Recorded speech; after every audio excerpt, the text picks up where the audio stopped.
Today, we'll make my all-time tropical favorite, crispy fried plantains, in Latin America known as tostones or patacones depending on where you go. It's really best to stay out of who is right or wrong. I'll also show you a kitchen tool you didn't know that you needed before today. Lastly, in my version, we'll top our crispy plantains with a simple carne molida, fresh Pico de Gallo and aguacate. Let's get to it, or should I say, vámonos!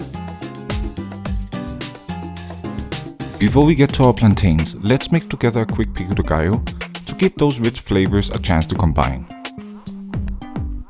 There's many ways to do this, but it all starts with chopping.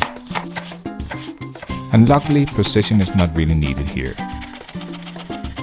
You got the picture, so let's move on to our vinaigrette and add garlic, chili, lime, a splash of red wine vinegar, a bit of olive oil, a pinch of pepper and salt, and for sweetness a bit of honey. Mix together and let it rest for 10 minutes. After a little siesta, we can now finish up our Pico de Gallo and combine the tomatoes, coriander, white onion and a vinaigrette. Mix and done. Let's have a look at our plantains or platanos. You should get the most green and firm plantains you can.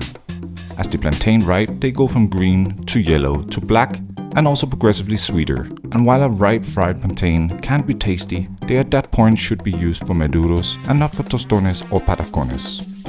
To make our plantains, we need a Tostanera press.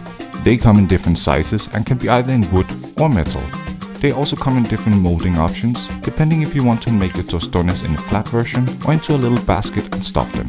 While living in Panama, I picked these two up, but for convenience, I'll make sure to add a link in the description so you can get yours. Enough talk, let's get down to business. Start by cutting both ends off. Then slice down the entire length of the plantain with the tip of your knife. Be sure only to slice the skin and with the knife pry it open. Get your fingers in there and peel. It takes a bit of practice, but it's quite easy once you get a hang of it. It really do just look like a dry banana, but this will turn into gold. Bueno, si Dios quiere. Slice the plantain into 1-inch thick pieces. No need to bring out your tape measure here. And in the fryer they go. We don't want the oil to be too hot at this point. First we want to cook the plantains to make them soft. It can take between 2 to 4 minutes. Keep an eye on them and take them out when they start to become golden.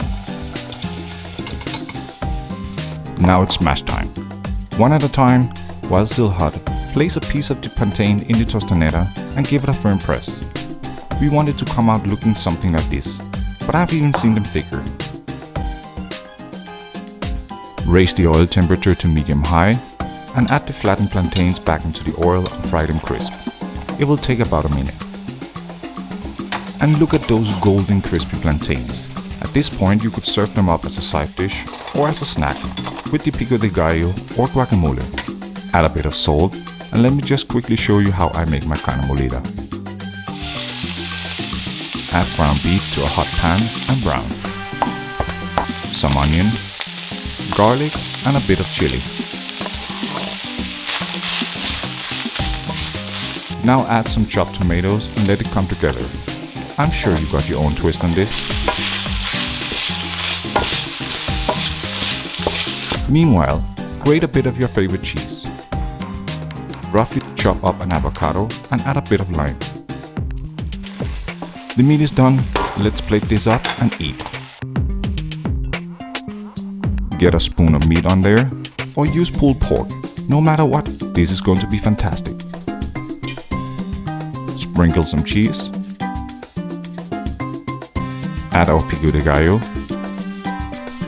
and some of the avocado. Plate them up and be ready to feel the sand between your toes and the sounds of the ocean. I know that I can't wait being back home. Please enjoy and thank you for watching.